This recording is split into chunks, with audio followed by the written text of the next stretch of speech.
Welcome to YS Online. Ako po si Dice, coming to you from the Suzuki Nihongo Learning Center in Quezon City, the Philippines. Be sure to like and subscribe to our channel and turn on that notification bell. Oh, and remember to take notes for our exercises at the end of this lesson.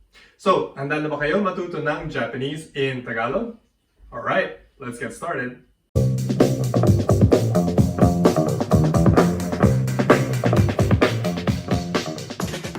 In our previous lessons, we discussed the different ways of using three movement verbs in Japanese, which is iku, to go, kuru, to come, and kaeru, to go back. We also focus on the particle e for our sentence structure. Place e, ikimasu, kimasu, or kaerimasu. If you need a refresher on this sentence structure, check the links out in the description box below. In today's lesson, tatalakayin natin kung paano gumawa ng mga tanong at sagot using the place e or ni, ikimasu, kimasu, and kaerimasu sentence structure, and the question words doko or where, nani or what, dare or who, and itsu or when. We will also discuss our particle mo. So we'll start today's lesson discussing doko or where.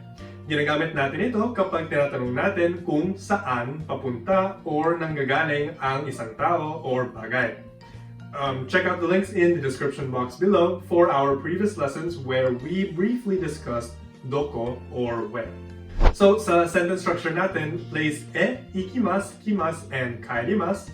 Papalitan natin ang place with doko. Don't forget the ka in the end of the sentence. So we say, doko e ikimasu ka? Where will you go? Or where are you going?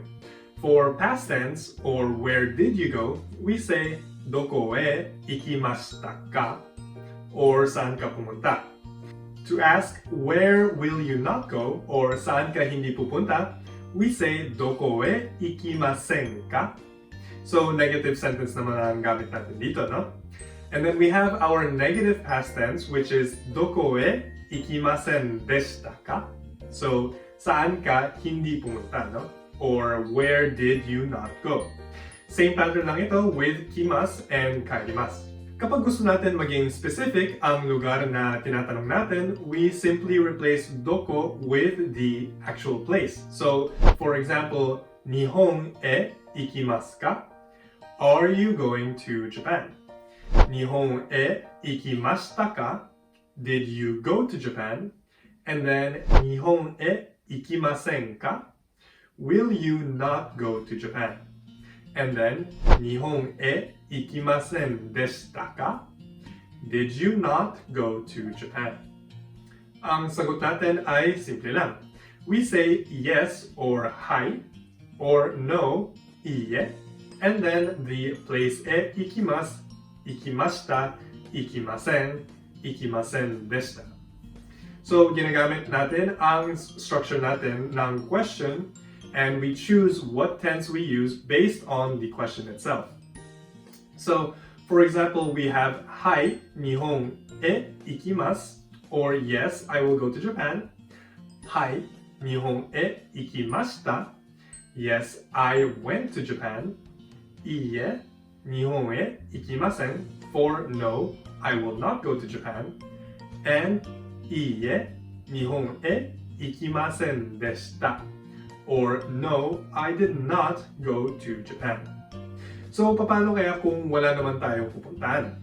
Dito natin gagamitin ang particle mo. Ang particle mo, ginagamit natin kapag gusto natin mag-deny ng kahit ano. So, nilalagay natin si mo sa kasunod ng interrogatives na doko, nani, dare. Ang doko means where, ang nani means what, and dare means who. Kapag ginamit natin ang particle mo, pinapalit natin yung verb na kasunod nito sa negative form. Kaya imbes na masu form, magiging masen siya. So, sa mga interrogatives natin kanina, ang doko ay magiging doko mo, for nowhere. Ang nani ay magiging nani mo, nothing. At ang dare ay magiging dare mo, no one. And then we add the masen form at the end. So let's take a look at how to use these in answering questions in Japanese. So sa kaninang tanong, doko e ikimasu ka? Where are you going? Saan ka pupunta, no? Pwede nating sagutin dito ay doko e mo ikimasen, or I am not or will not go anywhere. Wala akong pupuntahan, no? Or doko e mo ikimasen deshita, I did not go anywhere. Wala akong pinuntahan, no? So, pwede rin siyang gamitin para sa past negative tense. Ang ibang gamitan ng particle mo is for nani mo and dare mo. When we use the nani mo, ang kasunod nito ay ang verb masen or masen deshita. So, for example, we say nani mo tabemasen. In English, that means I will not eat anything. So, sa Tagalog, hindi ako kakain ng kahit ano. Or, nani mo tabemasen deshita. I did not eat anything. Hindi ako kumain ng kahit ano. So, nakikita natin, papalitan lang natin yung verb sa huli. Another example, I will not drink anything. Nani mo nomimasen. I did not drink anything is nani mo nomimasen deshita. Now, when we use daremo, it is also followed by a verb masen or masen deshita. So when we say the phrase daremo kimasen, that means nobody will come. Walang darating, no? Or we can also say daremo kimasen deshita. Nobody at all came. Walang dumating, kahit sino.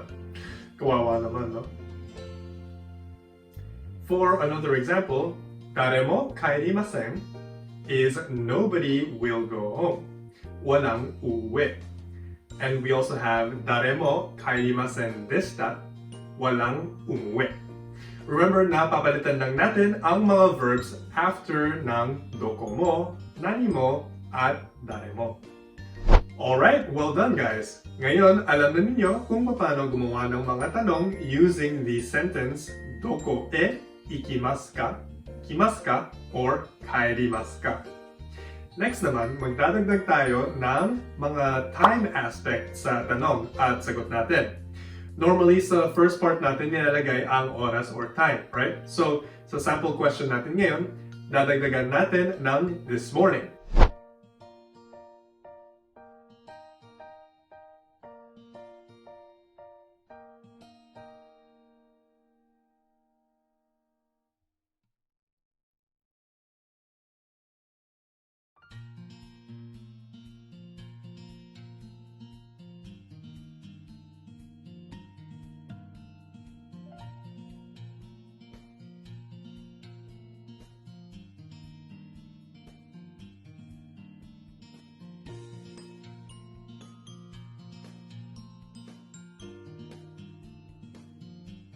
Okay, so last na tayo for this lesson. Tingnan natin ang interrogative na question, itsu, or when. Kapag ang tungkol sa panahon ang tanong natin, so mas general, no? Itsu ang gagamitin natin. Kapag mas specific ang tinatanong natin, hindi na itsu ang ginagamit natin.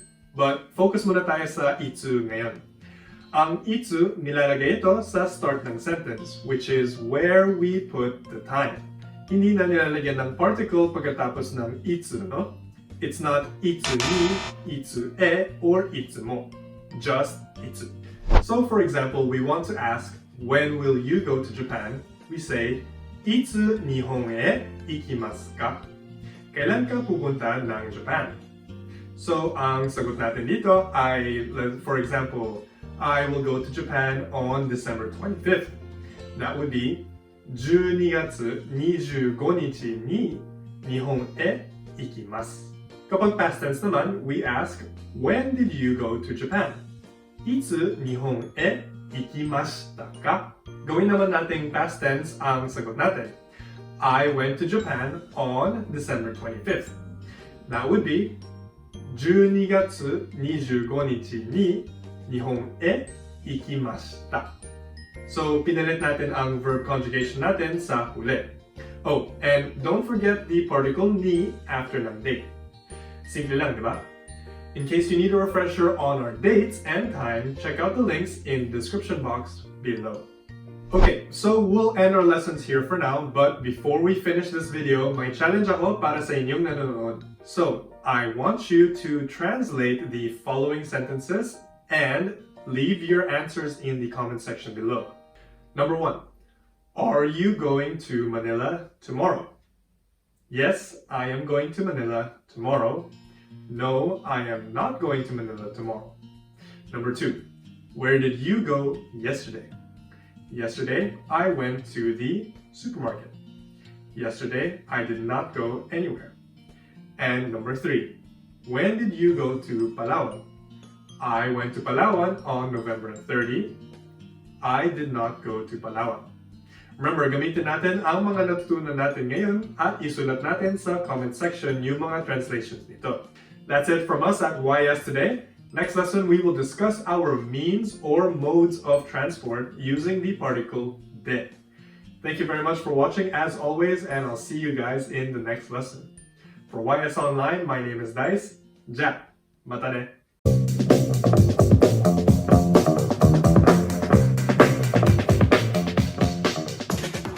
For all our full YS Online members out there, we have quizzes and other review materials for you, so be sure to check them out so you can pass the JFT Basic A2 exam, the JLPT, the NAT-Test, and the J-Test. And if you're interested in becoming a full member for our YS Online program, check out the links in the description box below or simply type www.ysnlc.com. We're looking forward to hearing from you. Thank you very much for watching, and as always, if you like this video, be sure to hit that subscribe button and share this video with your friends so they can learn a little bit more about the Japanese language. I'll see you guys next time.